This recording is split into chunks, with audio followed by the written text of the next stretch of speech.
வணக்கம் நண்பர்களே. சுவையான மதுரை மீனாட்சி அம்மன் கோவில பிரசாதம் மாதிரியா தோசை செய்யலாமா? கண்களை மூடி கற்பனை செய்யுங்க. பக்தியும் தோசை மனமும் கலந்த மதுரையே. இன்னே மதுரை மீனாட்சி அம்மனின் அருமையான சமையலறைக்குள் நுழைந்து சாமி சாப்பிடவே ஆசைப்படும் தோசை செய்ய போகிறோம்.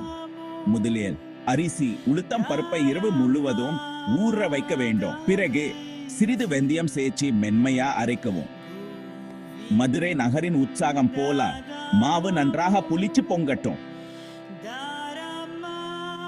தோசைக்கல்லை சூடாக்கி மாவை மெல்லியதா பரப்பவும். சிறிது நெய் ஊற்றி தங்க நிறமாகும் போது மீனாட்சி அம்மனின் ஆசியே நமக்கு கிடைப்பது போல் இருக்கும். சுட சுட தோசையே தேங்காய் சட்னி சாம்பாருடன் பரிமாறுங்க. இது வெறும் உணவு மட்டுமல்ல, நம் பாரம்பரியம்